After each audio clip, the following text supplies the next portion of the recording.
자, 로마서 11장 3절부터 6절까지 우리가 함께 읽겠습니다.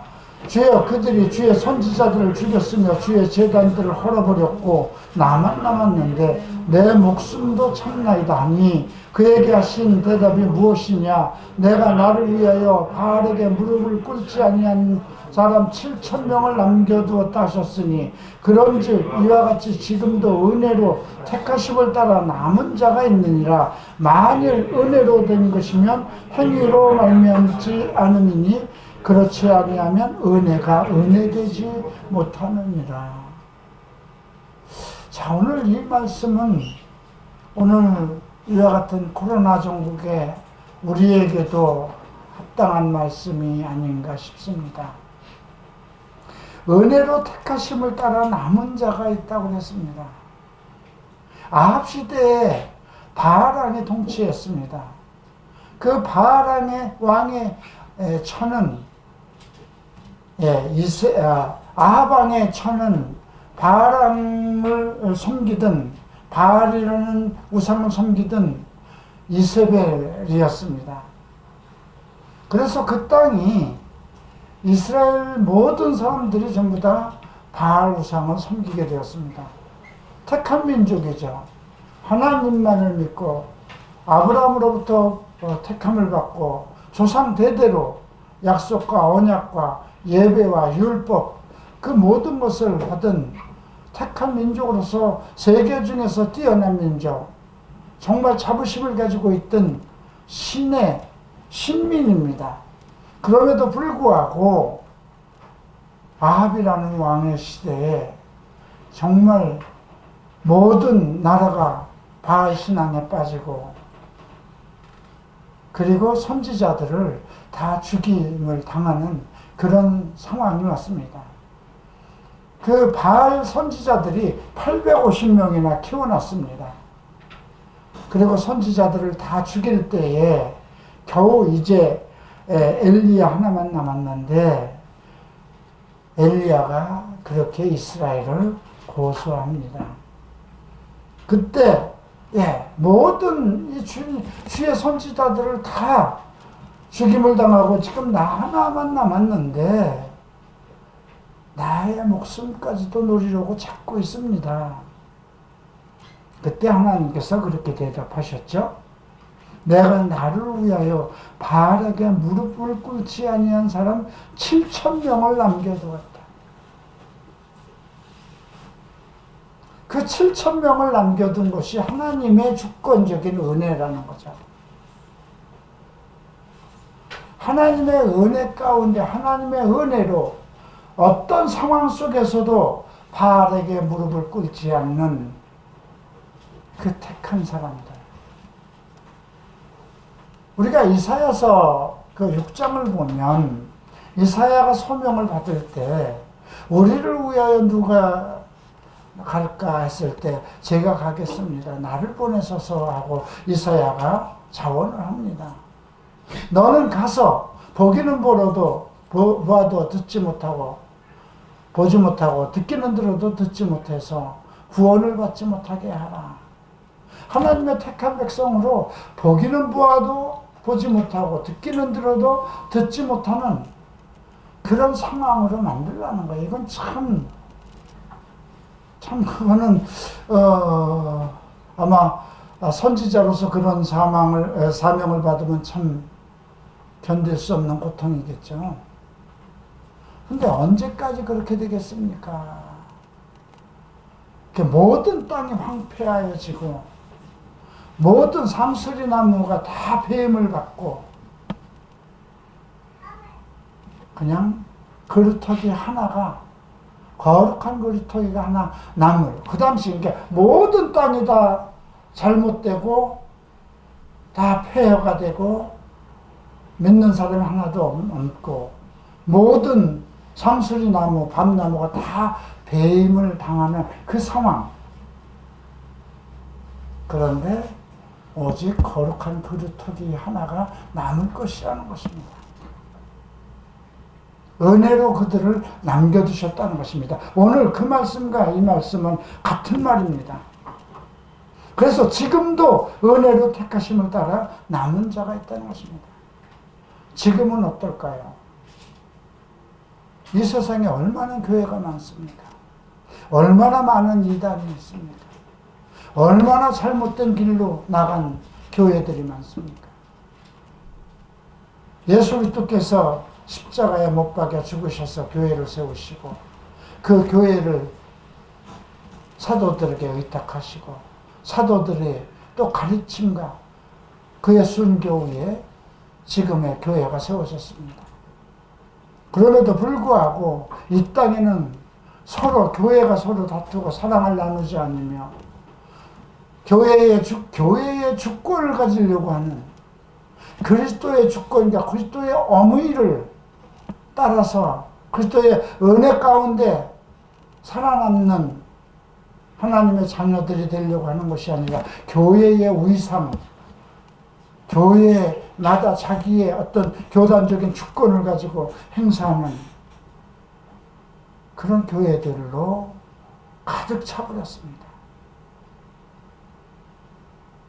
정말 이 땅에 온전한 교회가 있을까 할 정도로 우리나라 모든 상황을 보다 마찬가지가 될 정도로 지금 국가가 정말 엄청난 고난을 받고 있고 정말 정치가들이 정말 이 나라를 어떻게 끌고 갈 것인가 이런 상황 속에서도 교회는 정치적인 대결을 하려고 하고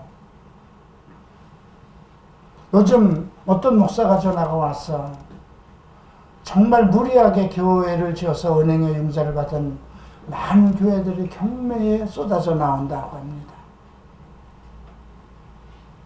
그래서 보통 그 경매로 쏟아져 나오는 교회는 얼마냐 하니까 200억, 150억, 150만 원도 아니고 1,500만 원도 아니고 150억, 200억을 들여서 그 교회에 돈으로 한 것이 아니고 교회 성도들의 헌금을 볼모로 잡아서 은행에서 빚낸 거잖아요. 교회만 크게 지으면 성도들이 쏟아져 들어올 것 같은. 근데 사실 한국 성도들이 그렇습니다. 개척교회는 정말 안면이 받쳐서 가기가 정말 얼굴이 받쳐서 못 간다 그러죠. 어쩌다 안 나가면 그 집사, 그 권사 안 나왔다. 이런 비판을 받게 되고. 그러니까 대형 교회로 가면 한쪽에 가서 앉아있다 나와도 되고 또 어느 대형 교회, 어느 목사님 교회 다닌다는 자부심을 가지고 자기의 그러한 정말 대단한 믿음을 가지고 있는 성도라고 자랑하고 그런 것이 지금 보편적인 믿음이 되었습니다. 지금 우리가 이 로마서 9장과 10장과 11장에선 바울이 자기 민족, 이스라엘 민족에 대해서 애통하면서 그들에 대해서 하는 말씀입니다. 근데 지금 오늘날 우리가 이스라엘을 봐도 저들이 정말 택한 하나님의 민족일까? 택한 민족이라면 왜 아직도 저렇게 고난을 받고 있을까? 그냥 중동하면 항상 이스라엘과 중심으로 해서 전쟁이 일어나고 있잖아요. 이스라엘이 독립을 한 지가 1948년부터 지금까지 상당히 오랜 시간이 되었어도 아직도 영토 분쟁이 일어나고 또 그들의 영혼인 성도를 짓고자 이슬람 교도들과 계속 마찰을 일으키고 정말 택한 민족인데도 그들이 정말 그리스도 안에서 예수를 믿으면서 장차올 예수 그리스도의 나라를 고대하는 것이 아니라 이 땅에서 그 자기 나라의 어떤 주권 회복과 종교적인 회복 이것에 꿈을 꾸고 있습니다. 근데 바울은 10장에서 이스라엘의 믿음에 대해서 그렇게 얘기를 합니다. 그들이 하나님께 열심히 있으나 올바른 지식을 따른 것이 아니라 성경적인 지식을 따른 것이 아니라 성경의 가르침, 성령의 인도하심을 따른 것이 아니라 하나님을 향한 열정, 율법에 대한 열정, 행위에 대한 열정이라는 것입니다. 과연 오늘날 우리 교회는 어떨까요? 지식을 따른 믿음을 가지고 하나님을 섬기고 하나님의 말씀을 실천하는 그런 그리스도인일까요? 아니면 열심을 가지고 찬양과 봉사와 헌신과 헌금과 교회 성전 짓기와 어떤 외국 선교를 하는 그런 행위적인 믿음을 가지고 교회가 커진 것인가? 오늘 이 부분은 오늘 우리가 지금 그 11장과 그러니까 10장과 11장 같은 맥락에서 이어진 것인데요. 이것은 오늘날 우리에게 너의 믿음은 어떤 믿음이냐? 이스라엘처럼 정말 네가 어려서부터 하나님에게 택해서 예수를 믿었다고 하면 네가 입으로 주를 고백하고 마음으로 예수를 믿었던 그 믿음, 그것을 자랑할 수 있는 것이냐, 이걸 묻는 것입니다. 여러분, 믿음이라는 건 무엇일까요? 우리가 10장에서 바울은 사람이 입으로 마음으로 고백하고 입으로 시인해서 우리의 믿음을 고백하고 믿음의 사람인 것을 증거합니다. 그것은 우리의 믿음의 고백입니다. 그러면 실질적인 믿음이란 무엇일까요? 물론 그 10장에서 믿음은 들음에서 나며 들음은 그리스도의 말씀으로 말미암는다고 그랬어요. 그것은 믿음을 형성하는, 믿음이라는 것이 어떻게 해서 형성되느냐의 그 정의를 얘기한 것입니다. 우리가 열심으로 봉사하고 헌신하는 것, 그것은 우리 신체로 따지면 손과 발에 해당되는 거예요. 그러나 우리의 가장 나에 대해서 핵심적인 내 한 인격을 이루기 위한 것은 머리와 심장이잖아요. 그죠? 내 생명을 가지고 있는 그 심장과 하나는 내 이성과 내 영혼을 지킬 수 있는 내 머리를, 이것이 내 몸을 이루는 핵심이 되어야 되잖아요. 손과 발이 중심이 돼서는 안 되는 거잖아요.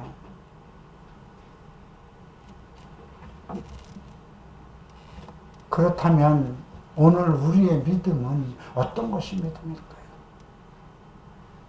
우리가 어떤 상황을 당했을지라도, 어떤 환경과 어떤 상황이 있을지라도, 지금 그 이스라엘에게는 아까 이제 엘리야와 바알 신에 대한 그걸로 예를 들었어요. 그죠? 우리 환경이 지금 어떤 환경과 어떤 상황이 있을지라도 내가 오직 하나님의 은혜 가운데 남아있느냐 이거예요. 은혜의 택하심 속에 있느냐를 지금 바울은 11장에서 언급하고 있습니다. 만일 은혜로 된 것이면 행위로 말미암지 않음이니 그렇지 아니하면 은혜가 은혜되지 못한다. 나의 믿음은, 나의 택하심은, 내가 예수 그리스도를 믿는 것은 내가 그냥 누구가 전도를 해서 내가 그 예수 이름을 믿으면 구원을 받으려는 그것 때문에 그래 예수 믿을게 나 구원받았어 그리고 열심히 교회 봉사했어, 그것이 믿음이 아니라는 것입니다. 어떠한 상황 속에서도, 모두가 다 죽어야 되는 그 상황 속에서도, 이 땅이 폐허가 되고 예루살렘이 없어지고 온 땅이 폐허가 되고 모든 나무들이 다 배임을 당해도 내가 하나님의 은혜 가운데 택함을 받은 자로 그 남아있는 거룩한 그루터기일 수 있느냐 이겁니다. 어떤 상황에도 흔들리지 않고 코로나라든가 어떤 경제적인 문제라든가 내 또 건강의 문제라든가 어떤 상황에서도 그리스도와의 관계를 버리지 않고 끝까지 그 믿음을 지키면서 죽으면 죽으리라는 그 믿음으로 살아갈 수 있는 그런 사람이냐는 거죠. 그래서 7절에서 이렇게 얘기합니다. 어떠하냐? 이스라엘이 구하는 그것을 얻지 못하고 오직 택하심을 입은 자가 얻었고 그 남은 자들은 우둔하게 돼요. 이게 두 가지로 얘기합니다. 우리가 그 9장에서는 이스라엘 속에 정말 모래처럼 이스라엘 백성이 많을지라도 그 중에 택한 자, 남은 자들만 구원을 받을 것이라고. 이스라엘이 모래와 같이 많을지라도 남은 자만. 근데 여기서는 어떤 얘기를 하냐면 오직 택하심을 입은 자가 그 은혜를 입었고 얻었고 그 남은 자는 다 우둔하게 되었다는 것입니다. 그래서 이 말씀은 아까 언급된 이사야서 6장 13절 말씀과 같은 것입니다. 하나님께서 그들에게 혼미한 심령과 보지 못한 눈과 듣지 못할 귀를 주셨답니다. 다 그냥 망할 수밖에 없는 상황으로 내버려뒀다는 것입니다. 로마서 1장도 같은 말씀이에요. 하나님의 진노가 불의로 진리를 막는 자들에게 그들이 경건치 않은 모든 언행과 그들의 삶 속에 하나님의 진노가 임한다는 것이죠. 하나님을 알되 하나님을 거룩하게 하지도 않고 감사하지도 않는 그 자들을 하나님께서 내버려둬서 정욕적인 사람으로 되고 동성애에 빠지는 사람이 되고 하나님이 그런 사람들은 사형에 해당된다는 것을 알면서도 21가지의 악행을 하고 자기만 행할 뿐 아니라 주변 사람들까지도 당을 줘서 끌고 가는. 근데 그들이 하나님을 알되 하나님과의 온전한 관계성을 갖지 못한 사람들을 얘기하는 것입니다. 어느 사람들이 더 많을까 한번 생각해 봐야 돼요. 이스라엘 민족이 모래처럼 많을지라도 오직 남은 자만 구원을 얻으리라 했습니다. 이 땅에 엄청난 예수 그리스도를 믿고 입으로 시인하고 교회 가서 열심히 봉사하고 그런다 하더라도 그들이 어떤 환난과 재난 속에서 남아있을 것이냐 이거예요. 지금 코로나로 인해서 사람들이 정부의 시책에 따라서 비대면으로 예배를 봐야 되고 집에서 정말 이 화상으로 예배를 드리고 그런다 하더라도 교회가 망하는 이유가 무엇일까요? 교회 재정이 안 되는 이유가 무엇일까요? 물론 내가 살아갈 길이 없고 사업이 망하고 하면 하나님께 드릴 것이 없는 것입니다. 그죠? 그런데 그렇게 정말 교회가 왕성하고 목사가 힘이 있어 보이고 그럴 때는 수백 명 수천 명이 모이던 교회가 이제 이 코로나로 인해서 대면 예배가 되면서 그 교회의 재정을 이끌어갈 수 없어졌다면 그 잘못이 어디에 있을까요? 그죠? 그 교회는 무슨 재정이 그렇게 많이 들어가도록 무엇을 그렇게 했을까요? 그죠? 목사의 월급이 대통령 월급보다 많았어야 되겠습니까?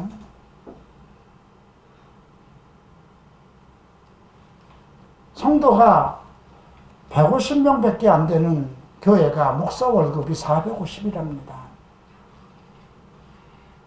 거기에 목사 그 집에 그 전기 관리 그런 걸 해서 또 100만 원을 또 지불하고 선교 비용으로 해서 뭐 책 사보고 선교 비용으로 해서 또 몇십만 원 지불하고 다 합하면 700만 원이 나간다고 합니다. 성도가 150명인데 담임 목사 월급을 700을 내면은 글쎄요, 목사가 뭐 자식이 한 30명이나 되면 그 700만 원이 필요할는지 모르겠지만 요즘 자식도 하나 둘밖에 안 나면서 왜 그렇게 많은 돈이 필요할까요? 그죠? 망할 수밖에 없는 거잖아요.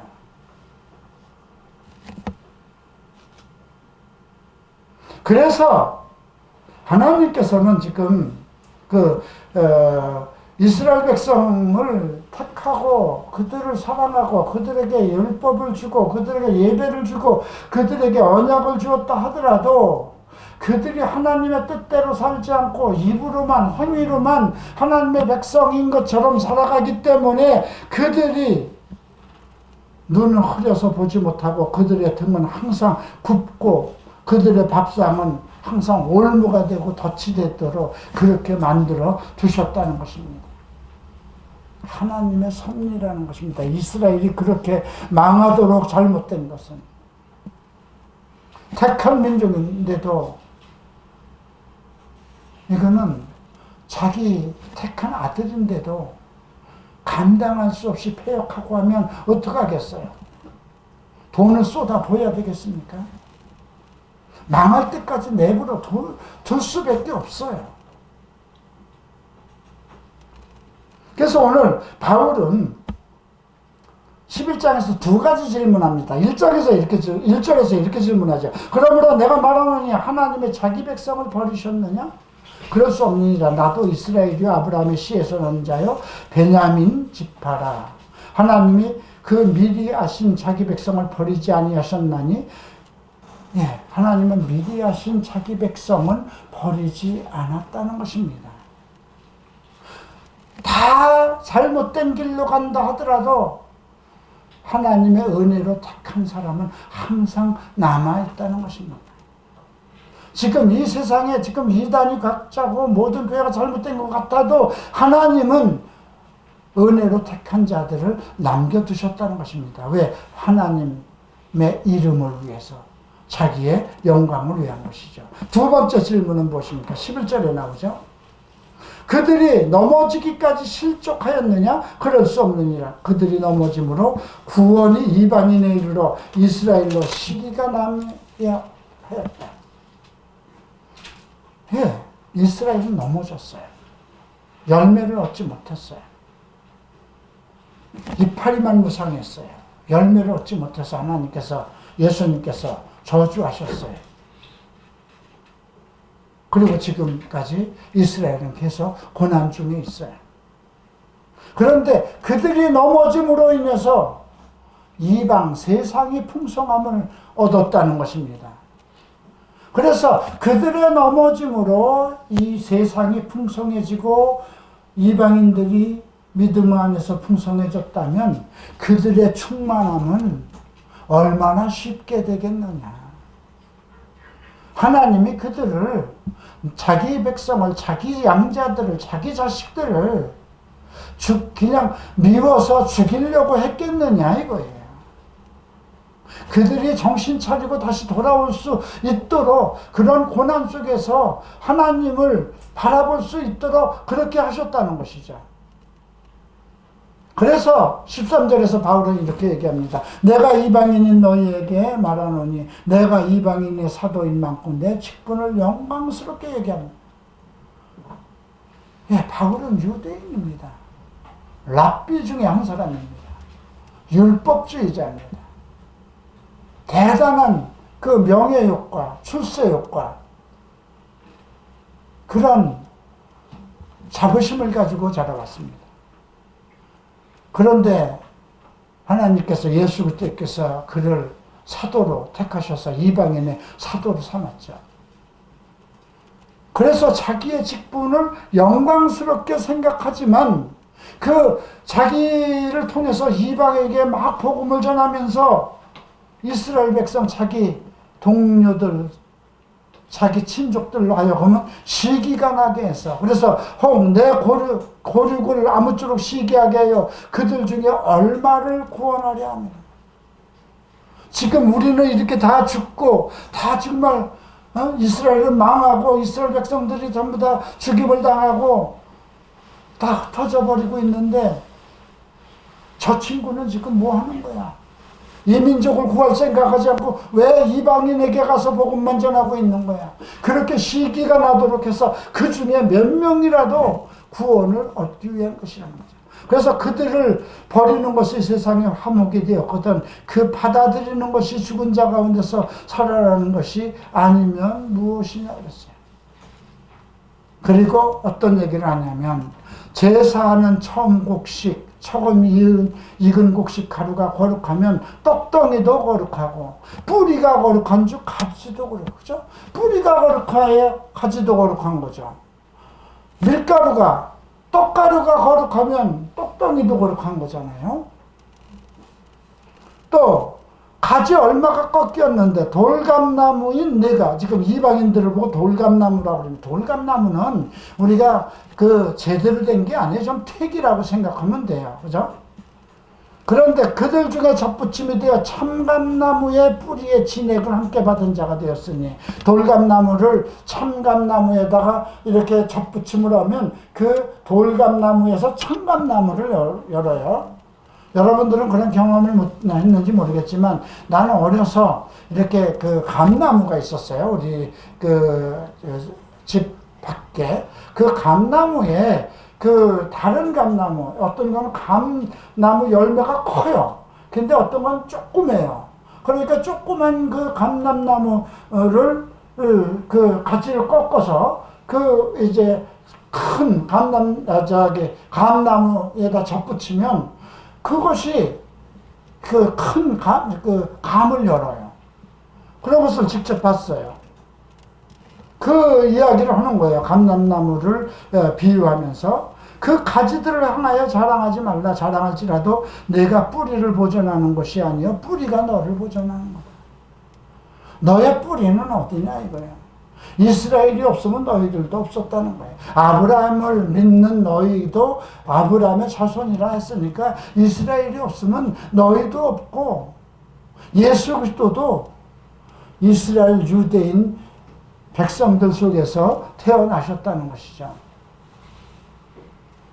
그러면 내 말이 가지들이 꺾인 것은 나로 접붙임을 받게 하려 함이라 하리니 옳도다. 그들이 믿지 아니함으로 꺾이고 너는 믿음으로 섰느니라.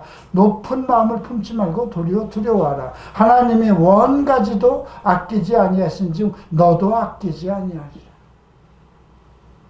겸손하라는 거예요. 교만하지 말라. 이방의 교회들이 얼마나 교만합니까? 이스라엘에 대해서 감사함을 모르고. 우리는 아직, 우리 교회는 이스라엘 여행을 다녀오지 못했지만 미국 갈보리 채플은 청 목사님이 그렇게 이스라엘 여행을 한 해에 몇 번씩 갔습니다. 그래서 미국에 있는 그 갈보리 채플 큰 교회들은 전부 다 이스라엘 여행을 1년에 2차례, 3차례씩 갑니다. 갈보리 채플이 부흥되는 데는 유대인들이 많이 몰려들기 시작했어요. 믿지 않는 자들이 갈보리 채플이 행하는 모든 것들을 보고 유대인들이 많이 들어왔습니다. 그래서 척 스미스 목사님은 많은 성도들을 데리고 이스라엘 선교여행을 가서 최고 좋은 호텔에서 묵고, 또 그 갈릴리 호수 그쪽에서 그 세례를 받으려면 그 관광국에 허가를 내야 되는데 엄청난 돈을 또 줘야 된대요. 그 세례를 받는 곳에서. 근데 그 세례를 받기 위해서 또 청 목사는 많은 돈을 이스라엘 정부에 헌금을 하고, 그것을 오히려 감사한다는 거죠. 자기네들이 쓰는, 선교를 하면서 쓰는 그 모든 돈이 이스라엘에 그것이 자원이 되고 도와주는 것이 되기 때문에. 22절에 그러므로 하나님의 인자심과 준엄하심을 보라. 근데 옛날 성경은 원래 어미라고 되어 있습니다. 어미. 어미는 우리가 요한복음 15장에 보면 포도나무요 열매를 못 맺는 것은 하나님께서 그 가지를 쳐버린다. 전정치기라고 그러거든요. 포도나무 전정치기라는 것은 가지 열매 안 열리는 포도 열매를 안 맺는 것을 가지를 쳐서 다른 포도 열매를 잘 맺는 가지로 영양분이 가게 하는 것을 전정치기라고 그래요. 여기서 그 준엄이라는 이 해석은 그 어미를 얘기하는 겁니다. 하나님의 인자심과 쉽게 얘기하면 가지치기를 봐라. 넘어지는 자들에게 어미가 있으니, 가지치기가 있으니 너희가 만일 하나님의 인자하심에 머물지 아니하면 그 인자가 너희에게 있으리라. 그렇지 않으면 너희도 지키는 바 될 것이다. 그러니까 너희가 믿는 바가 하나님의 인자하심, 하나님의 은혜 가운데 있지 않고 너의 행위에 어떤 자부심, 어떤 종교적인 패턴 이런 것에 자부심을 가지면 너희도 지켜버린다는 거죠. 그들도 믿지 않은데 머무르지 아니하면 적부침을 받으리니 믿지 아니하는데 머무르지 아니하면 그리스도와의 온전한 관계를 갖는 것. 그러니까 다른 행위, 믿음에서 벗어난 어떤 행위에 머무르지 않으면 접붙임을 받으리니 이는 그들이 접붙일 능력이 하나님께 있습니다. 하나님의 계획이라는 것입니다. 이스라엘을 버리고 싶어서 버린 것이 아니라 그들을 온전케 해서 다시 하나님의 거룩한 거루터기로 세우기 위해서. 그러니까 너희 이방 교회들아 자랑하지 말라는 겁니다.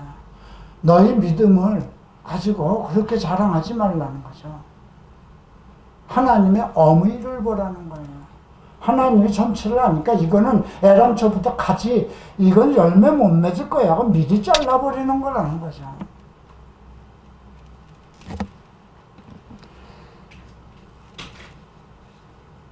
자, 25절입니다. 이제 두 가지를 얘기하는데요. 첫 번째는 이스라엘에 대한 이야기입니다. 너희가 스스로 지혜 있다면서 이 신비, 이스라엘의 비밀입니다. 비밀을 너희가 모르기를 내가 원치 아니하노니 이 비밀은 이방인의 충만한 수가 들어오기까지 이스라엘의 더러는 우둔하게 됩니다. 그들의 눈이 가리고 그들이 어떤 열심을 내지 않을 것에 열심을 내고 종교적으로 빠지고 율법에 빠지는 그렇게 한 것이 하나님의 작전이라는 거예요. 이 세상은 유대인보다 이방인이 더 커요. 그죠? 근데 이방인을 통해서 전 세계 유대인을 통해서 이방인을 전도하기로 했는데 유대인이 그걸 지키지 못했기 때문에 교만해지고 그래서 그들을 낮추시고 이제 하나님의 은혜가 이방 가운데 와서 이방인의 충만한 수가 들어오기까지 그들은 좀 미련하게 되어버렸다는 거죠. 그래야 온 이스라엘이 구원을 받으리라. 그죠? 이제 우리가 7년 대환란 계시록에서 배우는 것처럼 이스라엘은 다 구원을 받습니다. 기록된 바 구원자가 시온에서 오사 야곱에서 경건치 않은 자들을 돌이키겠고 내가 그들의 죄를 없이 할 때 그들에게 이루어질 내 언약이 이것이라.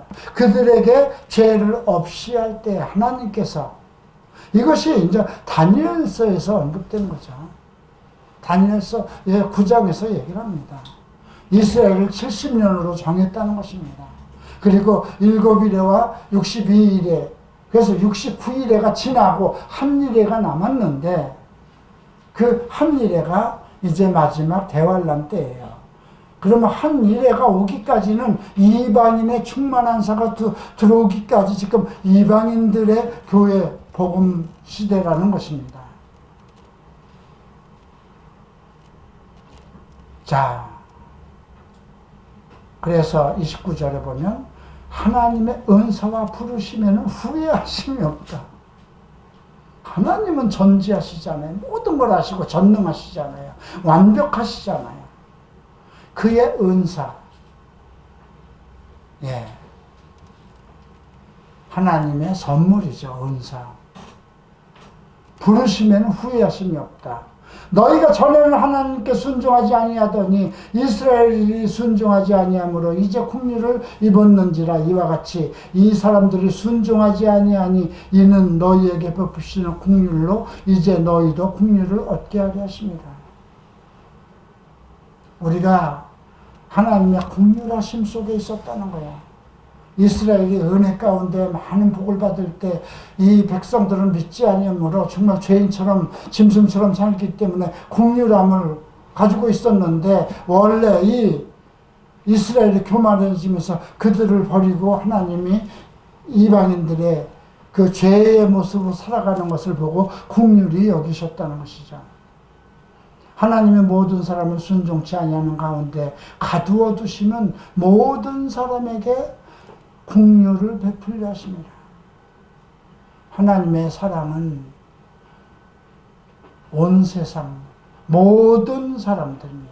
모든 사람들이 하나님의 긍휼하심을 얻어서 하나님의 은혜 가운데 들어오게 하는 것이죠. 그래서 바울은 결론을 짓습니다. 33절 함께 읽겠습니다. 깊도다 하나님의 지혜와 지식의 풍성함이여 그의 판단은 헤아리지 못할 것이며 그의 길은 찾지 못할 것이로다. 하나님의 지혜와 지식의 풍성함을 얘기합니다. 누가 주의 마음을 알았느냐? 누가 그의 모사가 되었느냐? 누가 주께 먼저 드려서 갚음을 받겠느냐? 주께 먼저 드릴 수가 없다는 거죠. 이는 만물이 주께서 나오고 주로 말미암고 주에게로 돌아갑니다. 모든 시작과 끝. 자, 모든 만물이 주에게서 나오고 또 그로 말미암아 운행되고 그리고 다시 주께 돌아갑니다. 그에게 영광이 세세에 있을지어다. 아멘. 오늘 이걸 통해서 우리에게 바울이 요구하는 것은 너희들도 이스라엘처럼 될까 두려워하라는 거예요. 원가지도 아끼지 아니하신즉 너희도 아끼지 않을 것이니까 높은 마음을 품지 말고 오히려 두려워하라는 거죠. 첫 번째 한 말씀은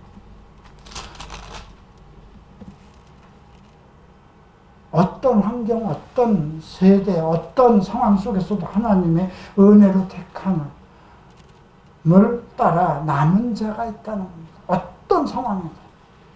그 중에 여러분들이 있어야 되는 거예요. 나머지는 다 교만해지고 다 잘못된다는 것입니다.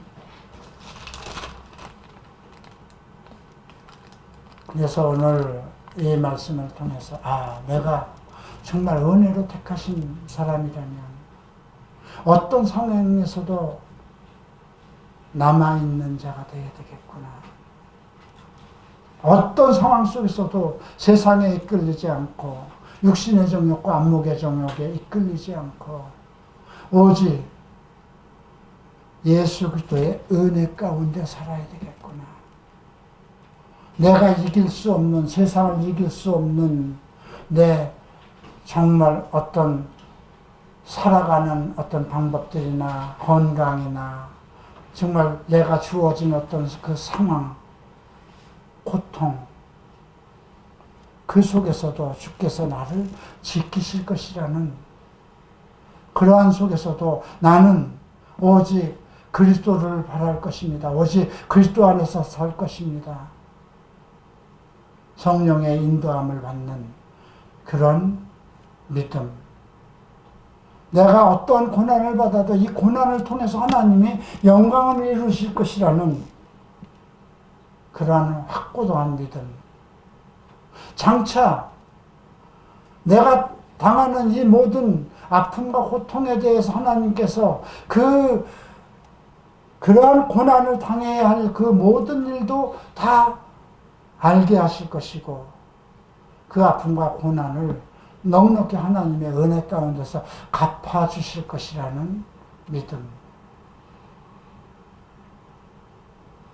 여러분들이 이 험난한 세상, 코로나와 같은 이 험난한 세상, 잘못된 신앙, 잘못된 왜곡된 그 비진리 속에 빠져있는 그런 교회 가운데에서 내가 어떻게 살아남을 것인가, 이것을 생각하는 그런 계기가 되시길 바랍니다. 기도하시겠습니다. 일어나시기 바랍니다.